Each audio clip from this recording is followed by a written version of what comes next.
It's time for Over There with Mirella Rastorfer. Mirella is our European correspondent. She joins us weekly. She is, I believe, in Switzerland still. Hi, is that true? Hi, Jill. Yes, absolutely. From snowy Zurich, a few news on the topic we discussed last week, which were three new laws that were being voted on the weekend, and then a few words on a growing, I would say, an escalation of tension at the borders of Ukraine. If you remember, Jill, last week we had three important topics to vote on Sunday. And the results have been more or less what the polls were predicting. The first one was about helping improve the working conditions for nurses because there is a lack of nurses in Switzerland. I believe not only in Switzerland, but I can be sure of this information. And making them work really overtime, and considering what's going on with the COVID-19 virus, the overtime became really very heavy. And all sorts of other things can be improved. Of course, the salaries, the working conditions, the recognition, but also the learning and the continuous improvement of the profession.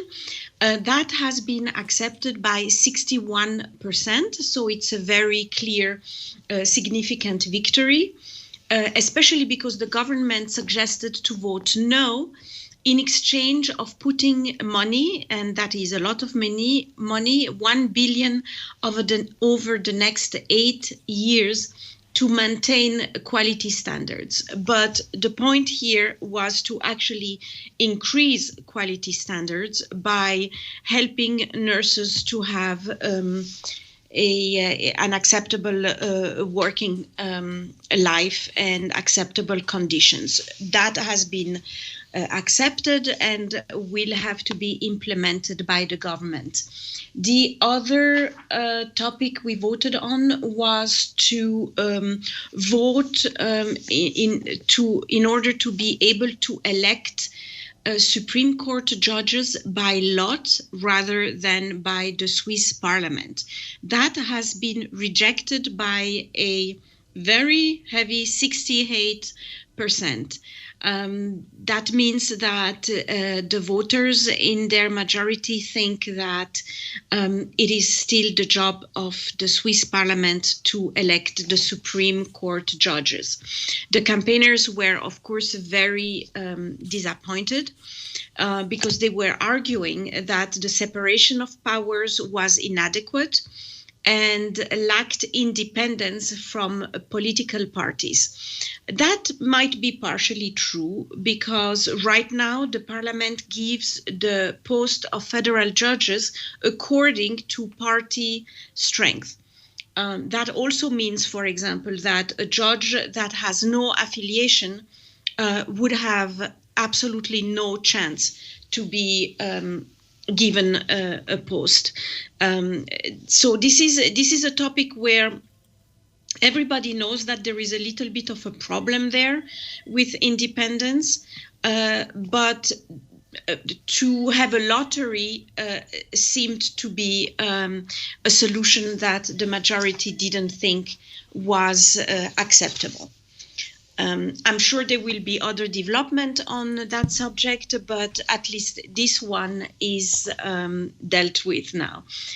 And the last but not least was about the COVID-19, the certificate, the green pass that everybody needs to go into restaurants or theater or museum, or for that matter, to travel also to our neighboring countries.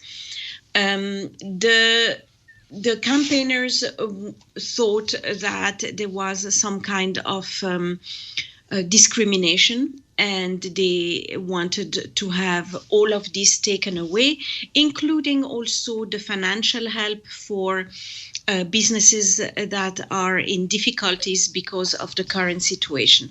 The majority of the voters, which is 62%, did accept the COVID laws, meaning that the campaigners lost one more time, because this is the second time that we vote on this subject.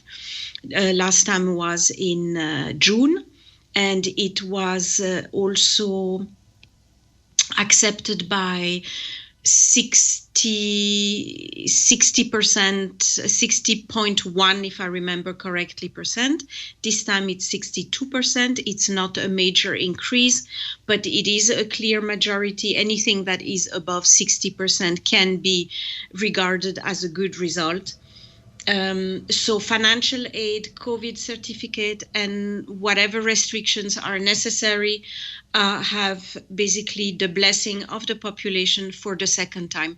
It is probably the only country in the world that has been able to vote not one time but two times on accepting basically that the government has to unfortunately take measures in order to block this pandemic. Especially now when in the horizon we have this by now famous Omicron variant looming over the world.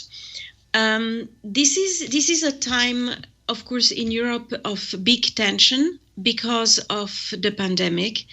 That means that the governments are extremely busy with taking care of this aspect of our current situation.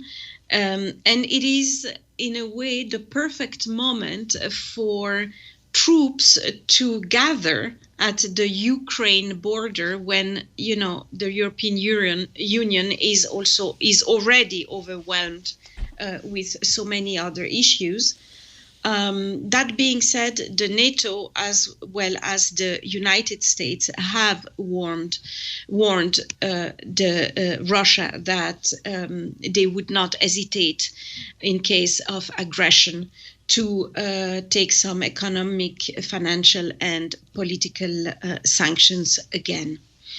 That reminds us a little bit of the crisis of 2014, where at the time there had been already many casualties, I believe around 15,000, 14 to 15,000. The new aspect here is the support of Belarus with doing some joint military drill with Russia on the border of Ukraine. Of course, all the countries, Germany, France, the UK, have warned as well and find this high activity suspicious. But until now, the answer was that they have the right to do military exercise where it pleases them without basically having to give any explanation.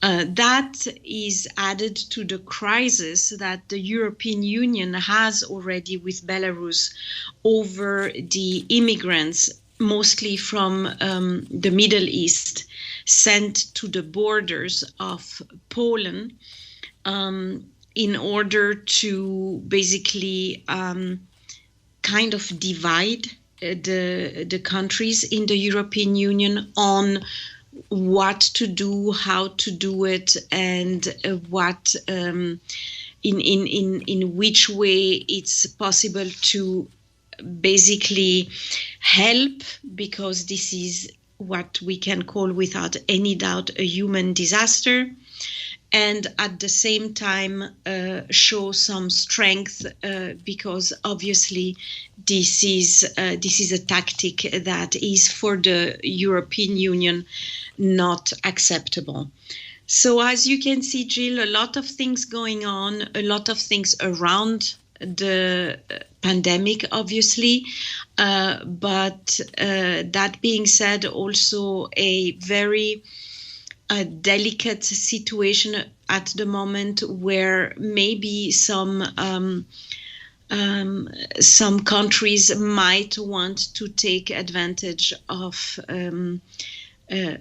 a general kind of political, societal, and economical distress in Europe, and I would tend to say in many other countries as well. Thank you very much, Mirella Rastorfer, over there. My pleasure.